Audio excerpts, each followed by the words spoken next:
أعوذ بالله من الشيطان الرجيم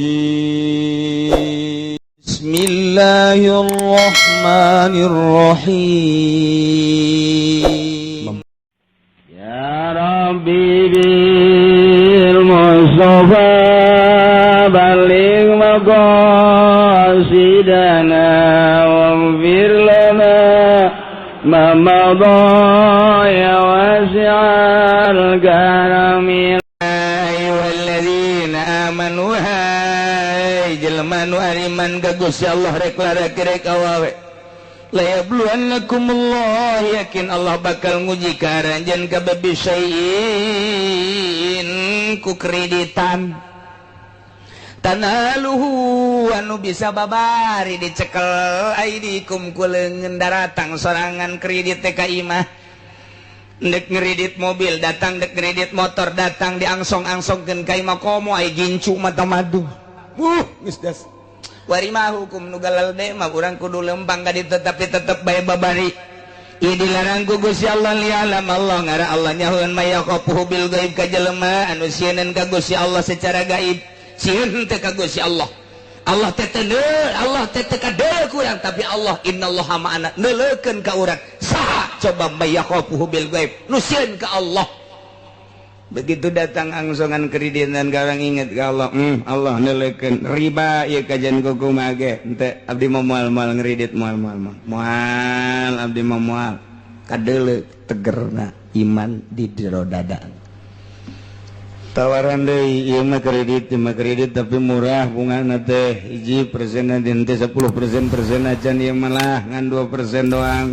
ngan rada relay rada panjang nah ieu mah DP-na ge cukup 100 moal aing mah geus boga meuli cash bae moal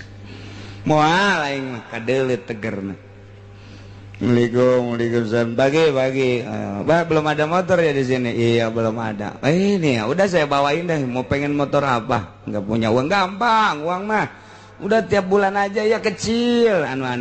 oge nya 3 tahun dah udah ini mah tuh ya udah bawain satu dah tuh iya teh ka geus leutik ya tah leutik iman di hate jelema eta leutik iman di dadana pagi Kiai pagi aduh Pak Kiai sibuk ya suka kemana aja ya kadang-kadang atuh undangan ya, muludan aja maka lu nggak punya kendaraan sulit Kiai iya emang udah saya bawain aja di sini mau Avanza ada mau Kijang juga ada mau apa juga ada udah yang penting berapa itu udah gampang sama saya mah yang penting mah ada KTP sama itu aja surat keluarga udah gampang dah aduh itu aja ya udah bawain satu Kiai Blon kos gitu tah. Mana nu teger Kiai coba kuar. Demandak ngomongna puluh ya boleh ye. Ayo ngomongnya nager ieu mah cenah loba ieu santai nu ngaraji kuari mah jauh. Atuh bongan sia diacak-acak ku sorangan. Bongan sia atuh teu make ilmu. Boro-boro batur rek ngaji sia ge teu make ilmu. Keur ieu mah cenah ja ieu alhamdulillah nu batur ngaji 20 30 mah datang ka 70 aya kuari waktu sia teh aja di tim sukses. Segala naik ke panggung segala naon ya emang kos gitu temenang atuh lain bagian sia emang ngariung kuduna lain ngadoa bari cerik di luhureun panggung ngadoakeun kos karar itu ge suka temen teh jadi mamalah atuh tepan sia ge lamun teu dibere duit mambung kan ngadoa sih kan itu banyakit di babawa kunyana hayang dituturkeun ku santri moal bisa atuh ilmu Allah mah teu bisa pakai lalagaan kajeng teuing urang muka pondok pesantren niat ibadah dek nungtun santri aing mah keuna nyahoeun ka Gusti Allah belah dieuna keuna bisaeun maca kitab kabelah dituna keuna nyahoeun ka Gusti Allah abay ibadahna mantep niatan di jero hatena modal kos kitu aju prek bae kiaina sabulan sakali ngajina dituturkeun bae ngaji mah kos kitu tapi lamun urang geus mengkol tidinya mulai ngeredit hayu tiatut hayu ti WA hayu geus ti mana bae geus hayu ceramah hayang cawambon melulu moal dituturkeun kok bisa kitu Kiai lantaran pasantren mah neuk ngembangkeun ilmu Allah non teknis cek urang ketos non teknis nyaho aing teh nyaho eta di luar teknis pondok pesantren mah geus lamun pondok pesantren make teknis cara pondok pesantren modern dunia tama. Pesantren mah non teknis, teu kudu make teknis pesantren mah lantaran dek nungtun jelema dibawa ka Allah, asal dirina madep ka Allah bakal dituturkeun. Teu kudu make teknis-teknis. Udangkeun budak peuting tahajud. Berjamaahkeun tahajudna. Balik we boro-boro tahajud salat henteu. Non teknis pesantren ulah di pikiran teknis asal betah bae heula di pondok asal betah bae heulanan teu kudu ngaji geus pokona mah masak kees teu kudu ka masjid heulanan asal betah bae heulanan ge isinan sorangan aing mondok geus sabaraha bulan ieu dahar bae can ka masjid tegar ulah non teknis pesantren mah deuleu riwayat waliullah dalam riwayat waliullah pesantren mah teu kudu dititahan ngajejang ayo sing bener ngajar teu kudu cicing di pondok pesantren masak kayak beak duit bapana neng sebulan 2 bulan kakarak ngana ka masjid berjamaah Allah akbar nongkrong ngajinya kitab naon kitab aing macan boga molo ka ngaji ya ku kiai asal betah baik sebenarnya.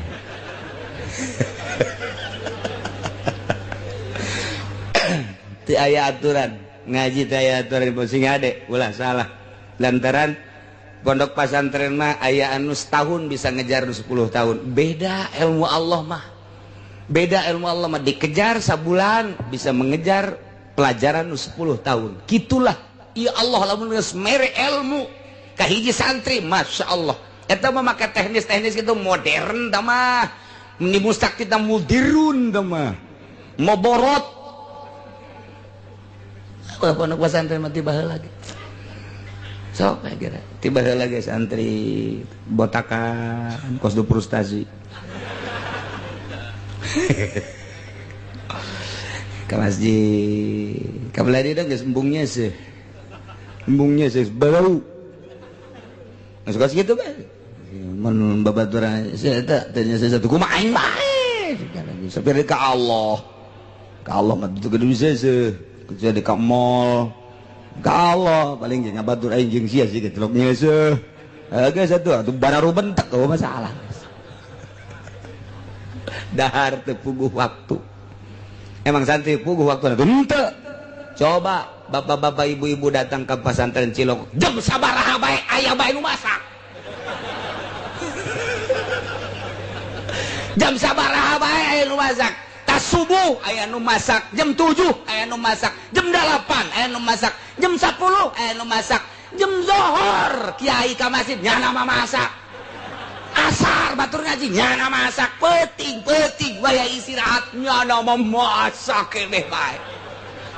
aja dicarekan ku kiai na ulah emang kos gitu pondok mah bebas di pondok aja salah cenyahoeun kabeh ka rahasia pasar teh inget awas nu dek diturunkeun ilmu ulama wali-wali Allah ditarimana kudu nu bersih teu meunang aya paksa-paksaan kudu nu loyog nu rendah hati anu bener-bener endek nu mantak lamun teu betah ku teu betahna bae ge teu boga bagian teh budak ilmu kawalian teu betahna bae anak di pondok pesantren teu boga bagian ilmu kawalian ku betahna bae ge teu bisa ngaji wali eta budak mun bapa masantrenkeun anak diitung ku ari geus 10 tahun padahal teu bisa ngaji ulah dikukumahakeun geus jadi wali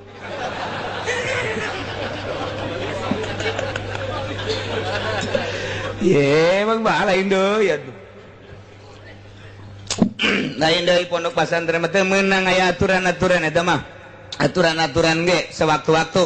teu berjamaah saleter eta mah sakadar ngagiatkeun doang kiai teh teu salat subuh berjamaah saleter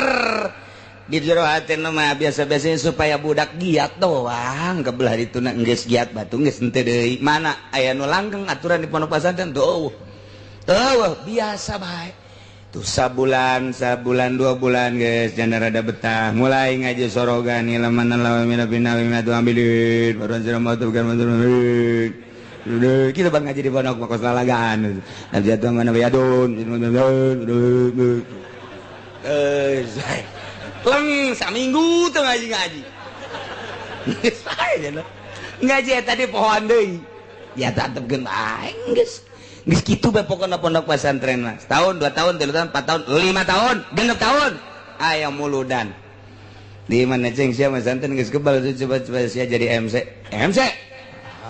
tukang ngatur-ngatur teh siap padahal mah aing can bisa ieu sebenarnya ngan pantang mundur santri mah konsepna ti ditu mundur komo bab ngariung mah wah jadi MC ngadadak bisana santri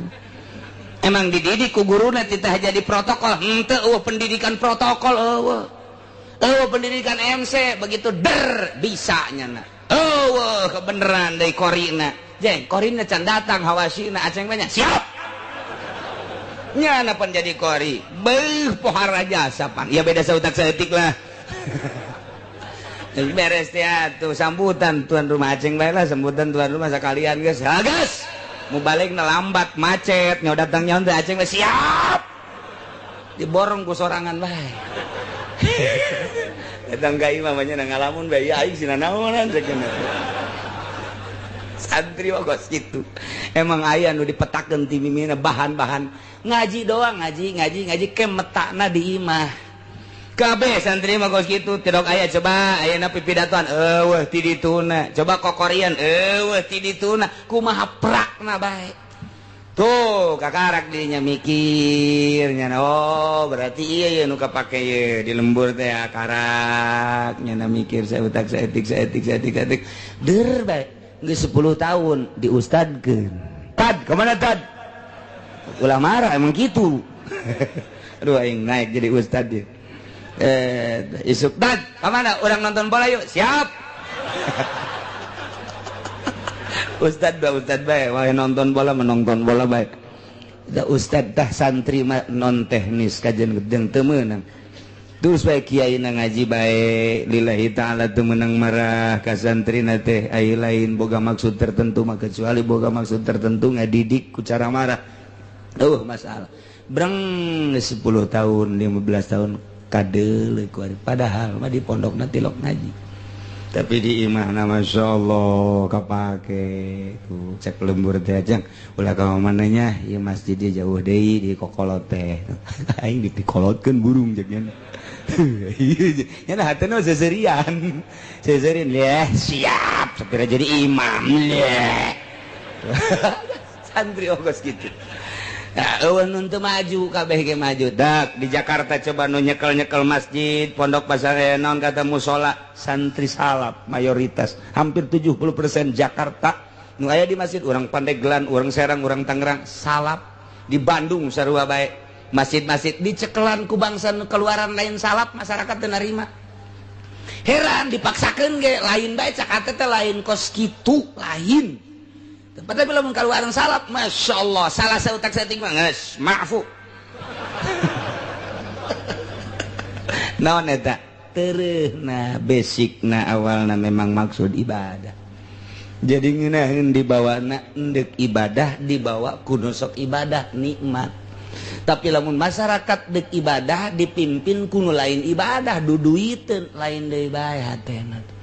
Jadi teu sapagodos antara masinis jeung muatan lain deui. Sakitu hebatna capetang nya teh lamun khutbah capetang hate teh lain deui bae. Kunaon maksudna lain deuk ibadah. Lantaran santri mah didik nedek ibadah ngeunah eta mah variasi doang berkat-berkat mah kos kitu mah. Ibadah tuh matak pondok pesantren mah teu bisa kitu. Geus lamun kiaina mahiwal jadi tim sukses di partai misalnya kiaina milu di Golkar sabaraha kiai nu runtuh Tangerang, Serang, Pandeglang teu kudu ka Jakarta teu kudu ka Jawa Tengah, Jawa Timur ambuk naon eta niatanana geus lain deuk ka Allah deui tah mantak sing hade ieu kredit ieu panyakit ka kiai kamari mah cenah aya nu nuturkeun aing ngariung ge onang kuari henteu atuh sia teh kuari mah geus boga apaan sana ngredit goblok kamari mah ku masyarakat teh punten mama kuari mah punten mama nu kan aya kanan kuari mah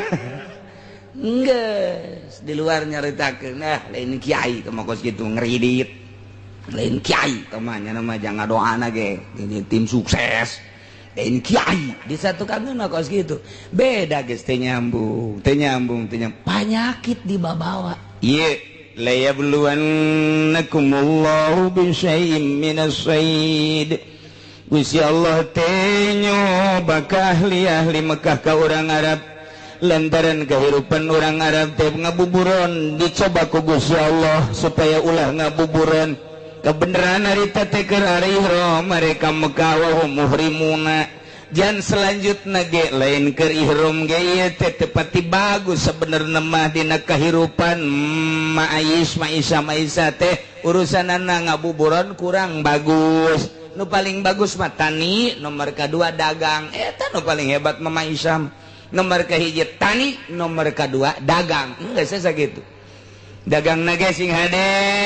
deui tani nage sing hade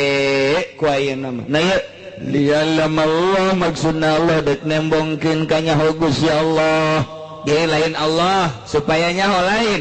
Allah teh dek nembongkeun ka nyaho Gusti Allah nu Gusti Allah geus apalin ilmu zuhurin supaya kanyahoan ku urang saha nu imanna mantep ka Gusti Allah jeung saha nu imanna teu mantep ka Gusti Allah bakal kanyahoan ku urang kanyaho Allah teh bakal kanyahoan ku urang mantap ilmu zuhurin ya Allah setik mantap mayakhafuhu bilghaib begitu diharamkeun titah ulah ngabuburon saat harita teh awas sing ade lamun masih kene aya anu ngarumpak larangan faman yatada ba'da zalika falahu adzabun alim sahabai jelema anu ngaliwat wates takabur berarti tina sabada dilarang ku Gusti Allah teu meunang ngabuburon ai praknya pasta dahu terus bae nyana ngabuburon padahal mah geus dilarang ku Gusti Allah berarti nyana teh teu ngadeye kana larangan Gusti Allah ieu mah awas diancam ku Gusti Allah falahu adzabun kuari geus dilarang ku Allah ku Gusti Allah bang bunga bang haram kredit haram tapi nyana terus bae berarti tada teh pamani tada sahabai kiai pamani tada sahabai ustad pamani tada sahabai tokoh pamani tada sahabai masyarakat mukminin mukminat sahabai anu ngaliwat ku atas takabur berarti geus diharamkeun kredit diharamkeun buga bang terus bae cak Allah falahu adzabun siksa wae tinggal nyaritakeun siksana apakah di akhirat apa di dunia kila cek sakaol mah di akhirat siksana engke bakal dibeuleum ku Gusti Allah dikerebekeun ka neraka jahanam naudzubillah min wakila cek sakaol mah fid dunya wal akhirah minimal jelema anu ngridit jelema anu ngadahar riba bakalna diberena hamwal hazan bingung pikiranna bingung nomor kedua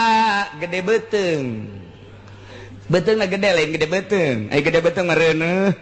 ieu mah betengna gede beda gede beteng jeung beteng gede lain deui mun di kulon mah lamun dewetan mah nuju gede beteng di urang gede beteng reuneuh aya mah betengna gede lain deui aya ribaan dayut betengna dayut nyana mah eta teh tanda bahwa eta teh osok ngadahar riba cek nu gendut teh tapi teu ngadahar aing gendut padahal teu ngadahar ulah kasinggung aya teman teu bae ieu mah keur carita penyakit di dunia teman-teman teu bae aing sial cenah kiai gendut jan teu aing mah bab jelema teh ayeuna sakarakter jeung satipe jelema memang ku Gusti Allah dijieun postur tubuhna kuru bae sanajan gembul ge kuru bae teh mah aya jelema teh mun daharna gede lintuh mun daharna leutik kuru aya anu jelema teh saeutik bae daharna sanajan saeutik tapi lintuh bae beda-beda teh mah ngan ieu mah keur carita nyaritakeun falahu adzabun alim ieu nu asli nama jaga engke di akhirat geus teu samar deui ngan cik sakaol mah sarua di dunia ge bakal dibere di dunia di akhirat na jelas di dunia na hiji bakal dibere penyakit penyakit hazan penyakit syak jadi ieu bingung bae prihatin bae mang bae eta teh suuzon ke ka jelema suuzon bae coba ge kiai anu asup Golkar mah ka jelema suuzon bae Kiai anu asup ulah asup Golkar pamarentah bae nyana sering jeung pamarentah bae nyana asup di jero suudzon bae ka jelema teu meunang nanaon suudzon bae mantak boro-boro jadi wali jadi solihin ge lain diganti ngaran moal lantaran suudzon coba lain lalagaan asal kiai geus bergelut mukhalid jeung pamarentah suudzon teh terus bae kasasaha ge suudzon bae lain cakula sehingga ada besi pajar cakula buka ge kitabna dina tafsir lain cakula kula mah ieu mah ngan nyambung lidah doang ngan kadengna ti sungut kula cabok sia ku aing suudzon bae ge asal geus aya ka pamarentah bae kanu lain teh suudzon bae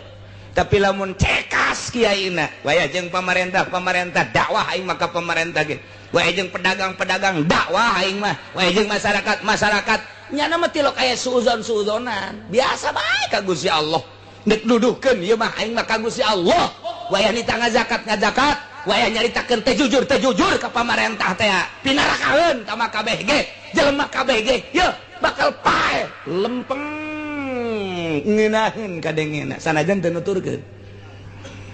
atuh sanajan teu nuturkeun ngan kadengena mah tetep bae ngeunaheun atuh nyahoeunnya lagi kanu ngeunaheun mah masyarakat ge aya nuturkeun mah tuh henteu tak kos gitu tah lempeng. Nah iya keur carita falahu adzabun alim bakal disiksa famani tada jelema anu teu nuturkeun ka Gusti Allah pasti disiksa di dieu keur carita cobaan masalah buburon kunyana dirumpak atuh puguh ku Allah dilarang kunyana dilaksanakeun takabur berarti teu nurut ka Gusti Allah pasti disiksa anak puguh ku Gusti Allah dilarang ngeridit teh terus bae motor ngeridit sepeda ngeridit imah ngeridit dahar ge ngeridit terus bae ta eta teh falahu adzabun naudzubillah min mudah-mudahan urang gabehan dibere caang hate urang dibere cekas hate urang sehingga urang narima aturan-aturan ti Gusti Allah bisa ngalaksanakeun sagabeh parentahanana bisa ngajauhan sagabeh laranganana sehingga orang maot aya dina ridho Allah Subhanahu wa taala digiring di mahsyar menuju surga Allah di bawah bendera Kangjeng Nabi urang Kangjeng Nabi Muhammad sallallahu alaihi wasallam uga di bawah bendera panji-panji guru-guru urang anu ahli-ahli Allah Subhanahu wa taala amin ya rabbal wallahu a'lam.